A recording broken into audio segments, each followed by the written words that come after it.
We're whipping up a hearty meal full of delicious fall flavors.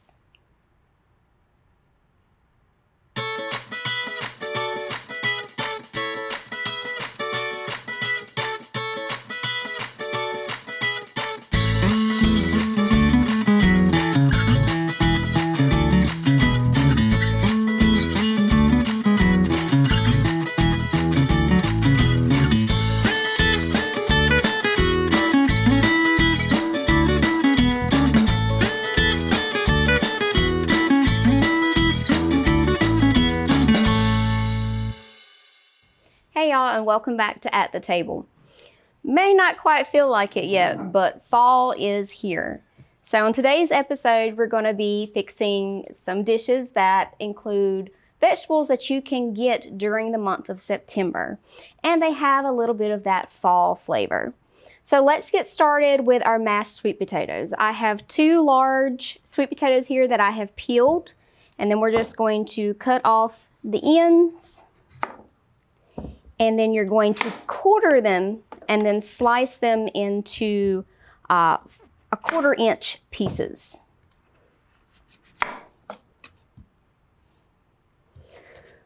Sweet potatoes are rather tough to cut through sometimes. They're not very forgiving. And you'll also need like a larger saucepan, and that's what we're going to cook our potatoes in today.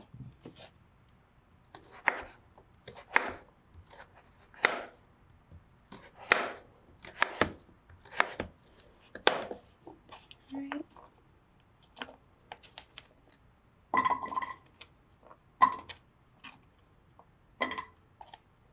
Add those to the pan. And along with the potatoes, you're going to add 2 tablespoons of heavy whipping cream, along with 4 tablespoons of butter. If you use salted butter, you can just reduce the amount of salt you add towards the end. If you use unsalted, then you just add that additional salt to taste. And also, I changed up the recipe just a little bit. Instead of regular sugar, I decided to use brown sugar. I think brown sugar gives a lot more flavor than regular sugar. It's got that deep molassy, that's a hard word to say, flavor. All right.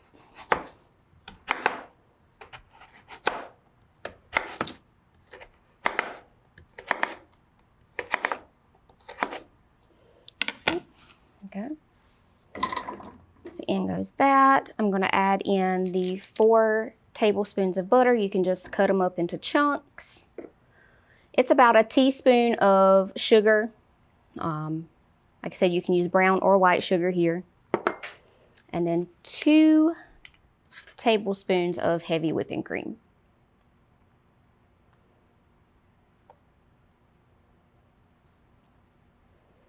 All right. Now you may think that's not a lot of liquid, but as it cooks and that steam develops and the butter melts, that's going to be providing our liquid here. So put your lid on and turn your burner on to medium, and you're going to let that cook for about 30 minutes or until the potatoes are tender. So while that is cooking, I'm going to start working on our Brussels sprouts. Today we're going to do roasted Brussels sprouts with Parmesan cheese. Let's put those over here. You'll need about 2 pounds of Brussels sprouts. You can usually buy these in the grocery store either loose, or you can buy them in a little bag. Just make sure you wash them off, and then whenever you get home, and then once you wash them, you're going to half them.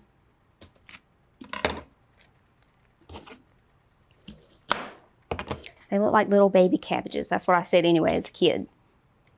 And they are part of the same family as cabbage. You will trim the ends off, as you see me doing here. If you see any of the little leaves that are maybe discolored, you can just pull them off like that, basically like a cabbage.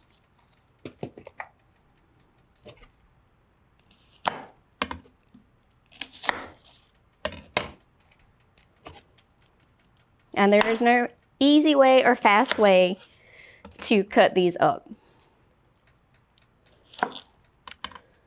So with your Brussels sprouts, you're going to add in a little bit of olive oil and a teaspoon of water, as well as salt and pepper. And then you're going to mix those together in a bowl. And then you will put them on a baking sheet and cover them tightly with tin foil. And you'll put those into a 500-degree oven, because again, we are roasting these. And by covering them with the aluminum foil, you are creating steam inside, and that's going to help soften these vegetables.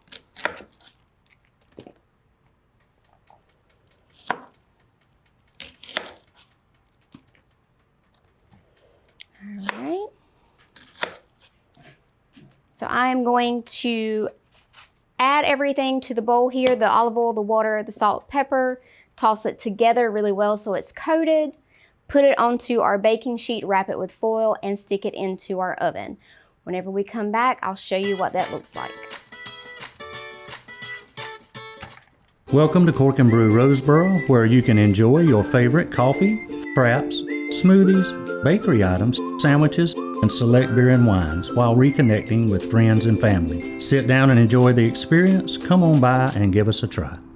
The average American household has 17 devices connected to the internet. With more and more devices able to get online, you may need to increase your internet speed. Call Star Communications today and let us help you select the package that's right for you. Computer viruses, malware, and ransomware are out there. They're dangerous, and they can steal your identity and damage your equipment. Star Communications is now offering Protect IQ. This service adds an extra layer of protection to every device connected to your network. Working quietly in the background, Star can help you protect yourself from the inside out with Protect IQ. Call Star today and take advantage of this free service when you sign up for whole home Wi-Fi with Star Communications. All right, we're back. So I coated the Brussels sprouts with the olive oil, water, a little bit of salt and pepper, and you're going to place them face down on the baking sheet. And like I said, you're going to cover it tightly with aluminum foil.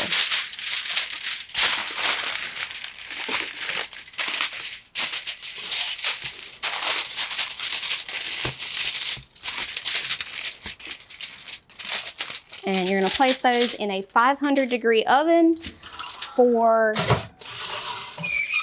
10 minutes.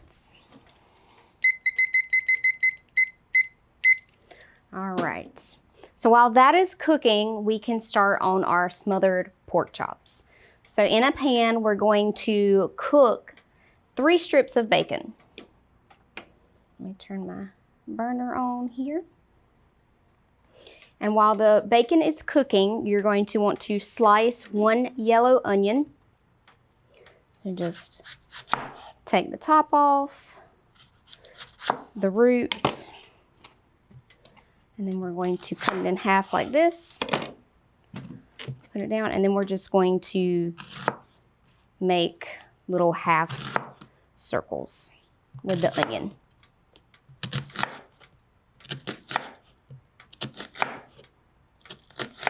All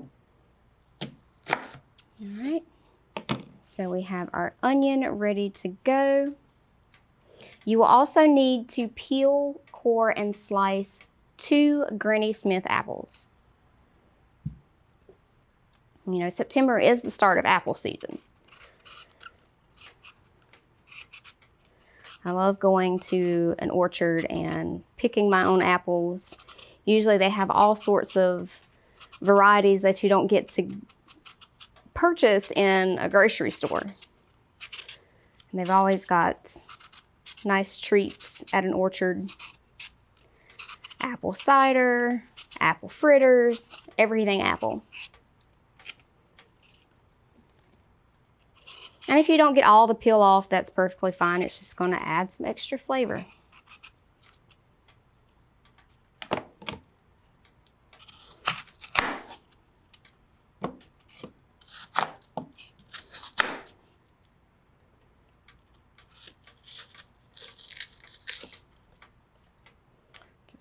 pour out, and then you're gonna just slice it really as thin as possible. So no thicker than that.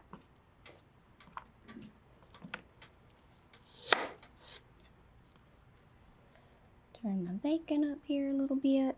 Yeah.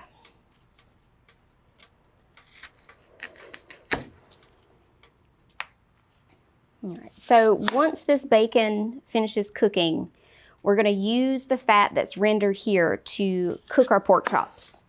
And for this recipe, we are using 4 thin cut bone-in pork chops. You want them to be no more than, I'd say, a 1/2 inch to 3/4 of an inch thick. If you get a thicker pork chop, it's not going to allow for flavor to really get into the meat. And that's what we want here.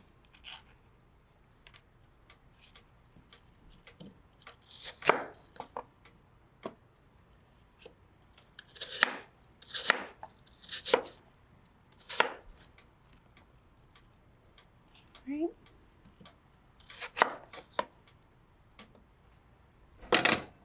Make sure my burner is on.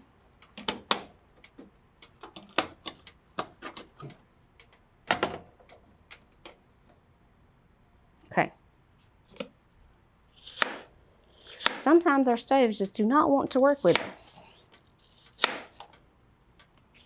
All right. Got the apple sliced here. And I think that's enough apple. If you find you don't need both apples, that's perfectly fine. You can just use one. And to me, that looks like plenty of apple here. Okay, I'm gonna check on our sweet potatoes, see how they're coming along. See what I mean? You got all that steam, and that steam is what's helping cook the sweet potatoes.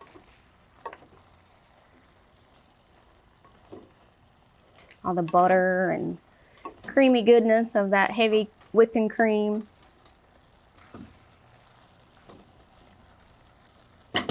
And sweet potatoes are so very versatile. All right, so got the potatoes cooking, Brussels sprouts are in the oven, I've got my apples and my onions sliced. I just gotta get this bacon cooking, and then we can take it out and move along with our recipe. So I'll see you guys back in a bit. Great communities attract talented people to live, work, and raise their families. We're committed to delivering future-proof broadband so our friends, families, and neighbors can live rich lives in smart rural communities across America. Your community is our community. We're your rural broadband partners. You do great things. We make great things possible. Providing fewer commutes, more backyard offices, and crystal clear meetings. Providing less, you froze up, and more presence in your presentations. Providing a better internet experience. Providing possible.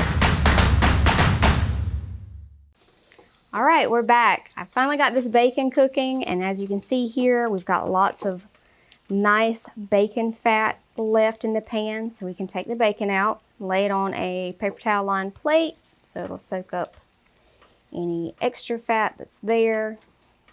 And we will use this bacon later in the recipe.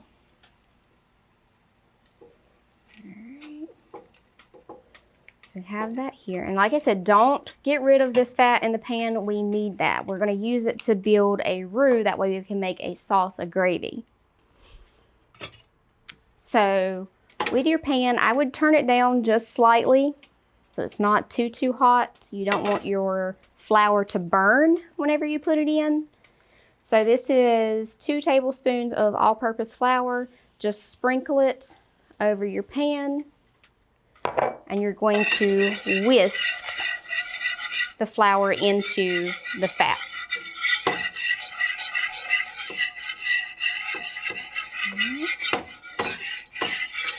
And you're going to constantly whisk. You don't want to stop stirring because, again, you don't want it to burn.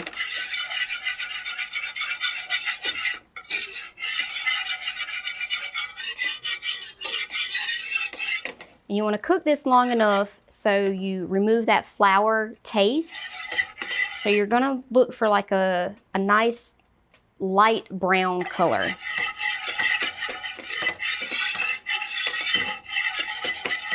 All right. It looks to be getting to that nice brown color. So I'm going to add in our liquid. And I'm going to add 1 3/4 cups of apple cider.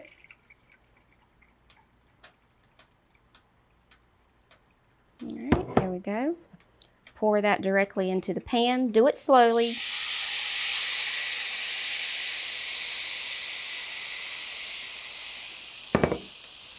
All right. Now again, you're going to whisk.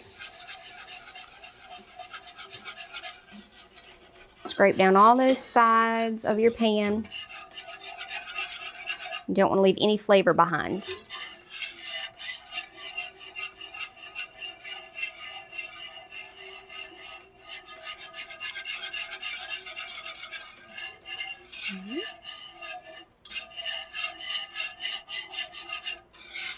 All right, I've got everything mixed together.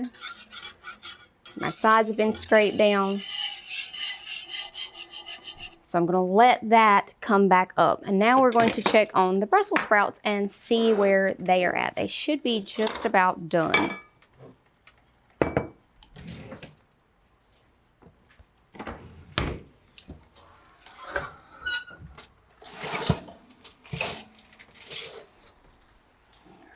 Yeah, I can hear them. They're sizzling in there.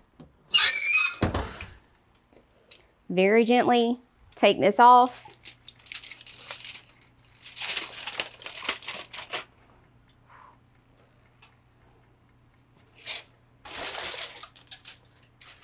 You can see here they've started to soften up. They've brightened in color, which is what you want. So this is really, really good. So we're gonna sit these here to the side for just a few minutes. All right, let's give our sauce here a stir. So you can see it's starting to thicken up. It's not as thin as it was before.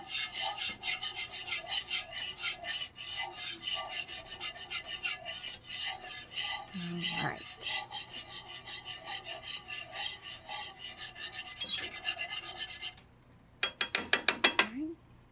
So I'm going to check our potatoes again and see how they're doing. They shouldn't have too much longer to go.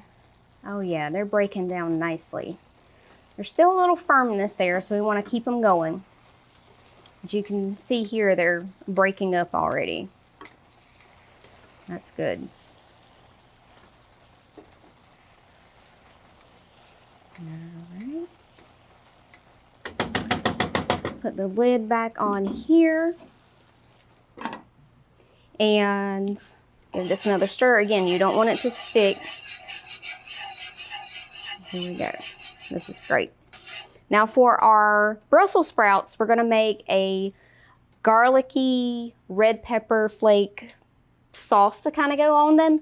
It's just 2 garlic cloves, 3 tablespoons of olive oil, and red pepper flakes. And you will saute those in a small pan for just a few minutes. You just want those flavors to bloom and to come out. And then once that's done, you pour that sauce back onto the Brussels sprouts, and then make sure you coat them really well. And then you're gonna put them back into the oven, but you're not gonna cover them this time. Okay, they're gonna be uncovered, and that's where you're gonna get your browning. So they have nice crispy edges, okay? All right, I am going to finish our sauce here and get our pork chops started. So I will see you guys back in just a few minutes.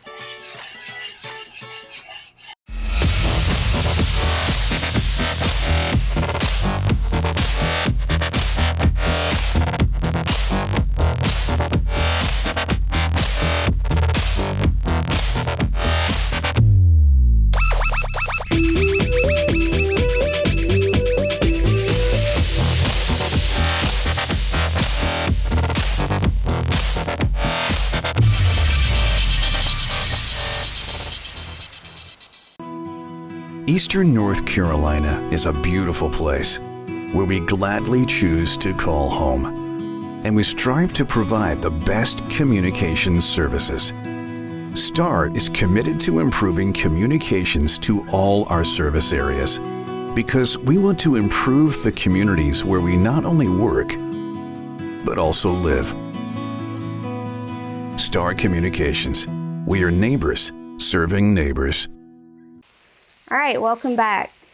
I have browned our pork chops. I had to do this in 2 batches, but I've got 1 batch done, and this batch is coming out. You're going to cook them on medium-high, high heat, 3 minutes per side. You just want to get some color there on the chops, and then you're left with all of this flavor in the bottom of your pan. These are the little brown bits from the meat, and this is where we're going to get additional flavor. So to this, we're going to add 2 tablespoons of water. And we're also at this time going to add in our onions and our apples.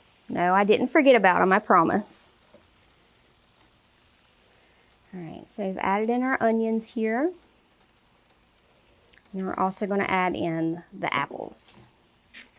So once you get those in there, you're going to stir them around, scraping up all of that, the brown bits at the bottom of the pan.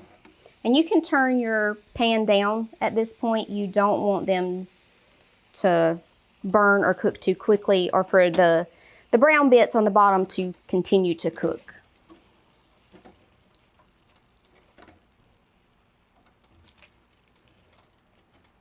All right. So this is going to be just basically like an extra sauce. And then you're going to cook this until your onions start to soften.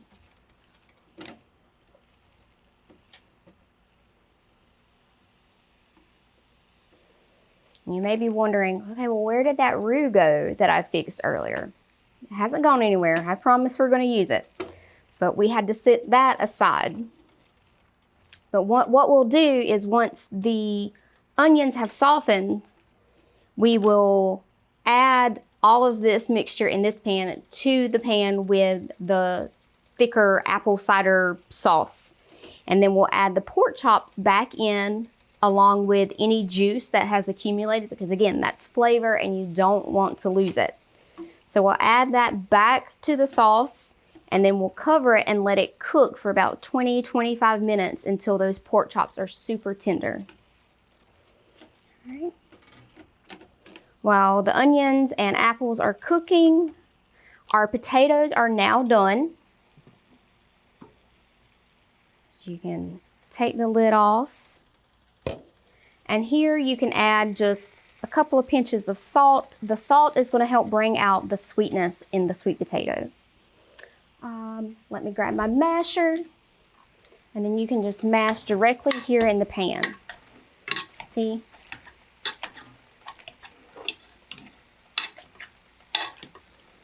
And mash it as much as you want. If you want a chunkier mashed sweet potato, that's perfectly fine. If you want it smoother, just keep on mashing.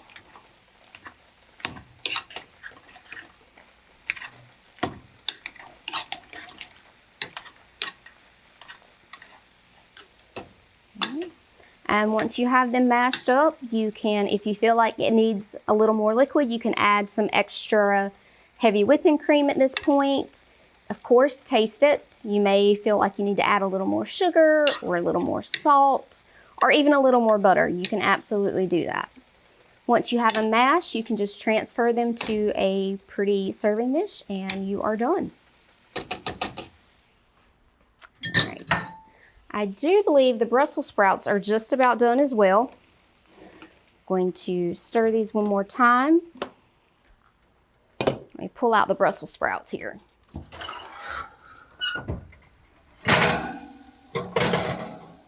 Yes. They are perfect. Let me move this out of the way so you guys can see these. They have become very brown, charred. That's exactly what you want here. You can really smell the garlic, a little bit of heat to it. And then you'll just transfer these again to a plate, and you will grate some Parmesan on top. As much or as little as you would like, no problem at all there. So like I said, once this cooks down, your onions start to soften, you can add this back to the pan with the sauce. So that's what I'll do here. Bring the pan back over. Just pour that right in. The liquid that you have here in this pan is going to help, thin that sauce out a little bit because it has gotten thick as it has sat there. So we're going to stir this all together. Just like this. And then add the pork chops back in. You want to really nestle those in there.